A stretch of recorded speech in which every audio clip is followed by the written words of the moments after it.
Varahi silver jewellery ఇప్పుడు మన Varahi silks KPHB store first floor లో 28 March hero Teja Sajja, heroine Meenakshi Chaudhary చేతుల మీదుగా గ్రాండ్ ఓపెనింగ్ జరగబోతుంది. జగిత్యాల రాజకీయం ఆసక్తికరంగా మారింది. కాంగ్రెస్ పార్టీకి మాజీ మంత్రి జీవన్ రెడ్డి రాజీనామా ముహూర్తం ఖరారైంది. పార్టీలో సీనియర్ నేత అయిన జీవన్ రెడ్డి తనకు కాంగ్రెస్లో అన్యాయం జరుగుతోందని, అవమానాలు ఎదురవుతున్నాయని, తనకు ఏమాత్రం ప్రాధాన్యం ఇవ్వడం లేదని బహిరంగంగానే తీవ్ర అసహనం వ్యక్తం చేస్తున్నారు. ఈ నేపథ్యంలోనే ఇక కాంగ్రెస్ పార్టీలో ఉండటం కుదరదని తేల్చి చెప్పారు. ఇందులో భాగంగానే కార్యకర్తలకు లేఖ రాశారు. ఇందులో భాగంగానే ఈ నెల 25వ తేదీన కాంగ్రెస్ పార్టీకి రాజీనామా చేస్తానని కార్యకర్తలకు రాసిన లేఖలో జీవన్ రెడ్డి స్పష్టం చేశారు. ఈ క్రమంలోనే జిల్లా కేంద్రంలోని బండారి గార్డెన్లో 3 నియోజకవర్గాల నాయకులు కార్యకర్తలతో సమావేశమయ్యారు. కాగా కార్యకర్తలు నాయకులతో భేటీ అనంతరం మూకుమ్మడిగా పార్టీ పదవులకు రాజీనామా చేయనున్నట్లు తెలుస్తోంది. అనుచరులు నాయకులతో చర్చించిన అనంతరం భవిష్యత్ కార్యాచరణపై ప్రకటన వచ్చేటువంటి అవకాశం ఉంది. చూస్తే ఎట్లా ఓపిక పట్టగలుగుతారు? ఎవరు కూడా ఓపిక పట్టలేరు అని చెప్పంటారు. నేను ఏదైతే నిజమైన పరిష్కారం అంటే ఇప్పుడు ఈ 20 మాసాలకు వెళ్ళేది ఇస్తుందో ఈ 10 నియోజకవర్గాల ఆధిపత్యం ఎవరు నడుస్తుంది? పార్టీ ఫిరాయింపు దాకా నడుస్తుంది. దూరం పెట్టండి. అది సాధ్యం కాదు. మీకు అది సాధ్యం కాదు. మరి అవమానాలు, మానసిక శోభ అనుభవించుకుంటూ కొనసాగిన దానికంటే తప్పకుండా అట్లీస్ట్ ఫ్రీ ఆఫ్ మైండ్ అని ఉంటుంది.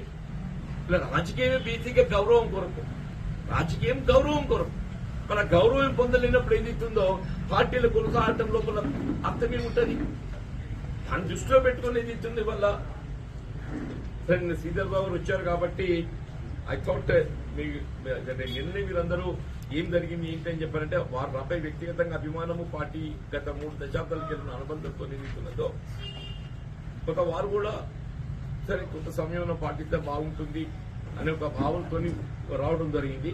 కానీ పరిస్థితులు వారికి వివరించిన తర్వాత వారు కూడా నాకేం చెప్పలేకపోయారు. నేను నువ్వే నా స్థానంలో ఉంటే ఏం చేస్తావని చెప్పాను కదా. మీరే నా స్థానంలో ఉంటే మీరు ఏం చేస్తారని చెప్పంటాను. కాబట్టి ఏదైతుందో నాకు మరి ఇంతకాలం నాకు ఇంతమంది సహచరులు అంటే వాస్తవంగా వీళ్ళ ప్రజా జీవితంలో ఒక నాయకుడు ఎదుర్కోవాలని చెప్పండి ఒక్కరితో కాదు.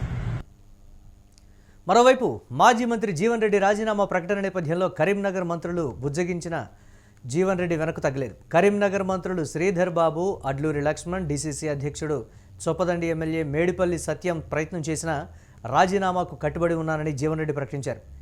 జీవన్ రెడ్డి మాత్రం ఈ నెల మార్చి 25న జరిగే సమావేశం యథావిధిగా ఉంటుందని కార్యకర్తలకు స్పష్టం చేశారు. దేవుడు శాసించాడు, నేను అనుసరిస్తున్నానంటూ ఆసక్తికర కామెంట్స్ చేశారు. కార్యకర్తలంతా రెడీగా ఉండాలని కూడా సూచించారు. జగిత్యాల కాంగ్రెస్ పార్టీలో నెలకొన్న అంతర్గత పోరు తారాస్థాయికి చేరుకుంది. బీఆర్ఎస్ పార్టీ నుంచి జగిత్యాల ఎమ్మెల్యేగా గెలిచిన డాక్టర్ సంజయ్ కుమార్ ఆ తర్వాత కాంగ్రెస్ పార్టీలో చేరినప్పటి నుంచి పార్టీ సీనియర్ నేత మాజీ ఎమ్మెల్సీ టి జీవన్ రెడ్డి వర్గానికి సంజయ్ కుమార్ వర్గానికి మధ్య తీవ్ర కలహాలు నెలకొన్న సంగతి తెలిసిందే. దీంతో గత 4 దశాబ్దాలుగా కాంగ్రెస్ పార్టీకి సేవ చేస్తున్న తనను హైకమాండ్ పట్టించుకోవడం లేదని, నిన్నగాక మొన్న పార్టీలోకి వచ్చిన ఎమ్మెల్యేకి ఎక్కువ ప్రాధాన్యత ఇస్తున్నారని జీవన్ రెడ్డి తీవ్ర ఆవేదన వ్యక్తం చేస్తున్నారు. తనకు పార్టీలో అవమానాలు ఎదురవుతూ ఉన్నాయని, వాటిని తట్టుకొని ఇంకా పార్టీలో కొనసాగడం సరైంది కాదని ఇటీవల జీవన్ రెడ్డి స్పష్టం చేశారు. రేవంత్ రెడ్డి తనకు అన్యాయం చేశారని బహిరంగంగా ప్రకటించారు జీవన్ రెడ్డి. మీకు న్యాయం జరగకపోవడానికి రేవంత్ రెడ్డి కారణం అంటారా? Is also one. న్యాయం జరగడం నాకు అన్యాయం జరగడానికి ఆయన పాత్ర ఉంది కదా, బాధ్యత లేదంటే న్యాయం జరగడం కాదు, నాకు అన్యాయం జరగడంలో కూడా ఆయన పాత్ర ఉంది కదా అంటున్నా.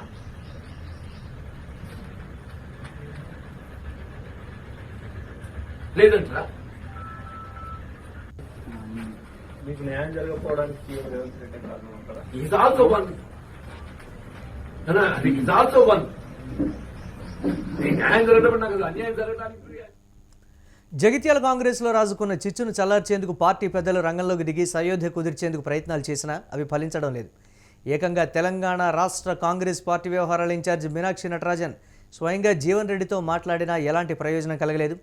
ఈ క్రమంలోనే తాజాగా జీవన్ రెడ్డి కీలక నిర్ణయం తీసుకున్నారు.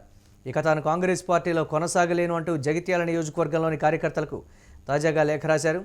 ఇందులో భాగంగానే ఈ నెల 25వ తేదీన కాంగ్రెస్ పార్టీకి రాజీనామా చేస్తానని కార్యకర్తలకు రాసిన లేఖలో జీవన్ రెడ్డి స్పష్టం చేశారు. గత 20 నెలలుగా కాంగ్రెస్ పార్టీలో తాను తీవ్రమైన మానసిక క్షోభకు గురవుతున్నానని పేర్కొన్నారు. రోజు రోజుకు తనకెదురవుతున్న అవమానాలను భరిస్తూ ఇంకా హస్తం పార్టీలో కొనసాగలేనని తేల్చి చెప్పారు.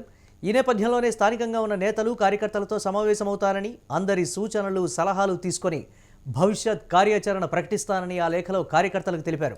తన రాజకీయ ప్రస్థానంలో జగిత్యాల నేతలు కార్యకర్తల మార్గదర్శనం కావాలని అందులో జీవన్ రెడ్డి స్పష్టంగా కోరారు.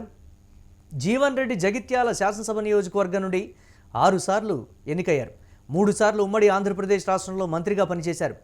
ఆయన 1983లో టీడీపీలో చేరి జగిత్యాల శాసనసభ నియోజకవర్గం నుండి ఎమ్మెల్యేగా తొలిసారి శాసనసభలో అడుగుపెట్టి ఎన్టీఆర్ మంత్రివర్గంలో ఎక్సైజ్ శాఖ మంత్రిగా, నాదెళ్ల భాస్కర్రావు మంత్రివర్గంలో పంచాయతీరాజ్ శాఖ మంత్రిగా బాధ్యతలు నిర్వర్తించారు. ఎన్టీ రామారావు 1985లో ప్రభుత్వాన్ని రద్దు చేయడంతో తిరిగి జరిగినటువంటి ఎన్నికల్లో ఆయన కాంగ్రెస్ పార్టీలో చేరి 1985లో కాంగ్రెస్ అభ్యర్థిగా పోటీ చేసి టీడీపీ అభ్యర్థి గొడిసెల రాజేశం గౌడ్ చేతిలో ఓడిపోయారు. జీవన్ రెడ్డి 1989లో రెండోసారి ఎమ్మెల్యేగా ఎన్నికై 1994లో ఓడిపోయి 1996 ఉప ఎన్నికల్లో గెలిచి 1999, 2004లో జరిగిన ఎన్నికల్లో గెలిచి హ్యాట్రిక్ విజయం సాధించారు. ఆయన 2004 మే 14 నుండి 2009 మార్చి 2 వరకు వైఎస్ రాజశేఖర రెడ్డి మంత్రివర్గంలో రోడ్లు భవనాల శాఖ మంత్రిగా బాధ్యతలు నిర్వర్తించారు. ఆయన 2006, 2009లో కరీంనగర్ లోక్సభ స్థానం నుండి పోటీ చేసి ఓడిపోయారు. జీవన్ రెడ్డి 2009లో జరిగిన అసెంబ్లీ ఎన్నికల్లో ఓడిపోయి తెలంగాణ ప్రత్యేక రాష్ట్రం ఏర్పడిన తర్వాత 2014లో జరిగిన తెలంగాణ శాసనసభ ఎన్నికల్లో జగిత్యాల శాసనసభ నియోజకవర్గం నుండి పోటీ చేసి గెలిచి ఉమ్మడి కరీంనగర్ జిల్లా నుంచి గెలిచిన ఏకైక ఎమ్మెల్యేగా ఉన్నారు. ఆయన 2018లో జరిగిన ముందస్తు అసెంబ్లీ ఎన్నికల్లో ఓడిపోయి 2019లో తెలంగాణ శాసన మండలికి జరిగిన ఎన్నికల్లో కరీంనగర్, ఆదిలాబాద్, నిజామాబాద్, మెదక్, పట్టభద్రుల నియోజకవర్గం నుండి పోటీ చేసి ఎమ్మెల్సీగా ఎన్నికయ్యారు. తెలంగాణ రాజకీయాల్లో ముఖ్యంగా ఉమ్మడి కరీంనగర్ జిల్లాలో కాంగ్రెస్ సీనియర్ నేత, మాజీ ఎమ్మెల్సీ జీవన్ రెడ్డి అత్యంత సీనియర్ నేత, అలాగే గౌరవప్రదమైన నాయకుడు కూడా. గత 4 దశాబ్దాలుగా కాంగ్రెస్ పార్టీకి వెన్నుముకగా జీవన్ రెడ్డి ఉన్నారు. ఇప్పుడు అలాంటి ఆయన పార్టీని వీడుతున్నారనే వార్తలు రాజకీయ వర్గాల్లో ప్రకంపనలు సృష్టిస్తున్నాయి.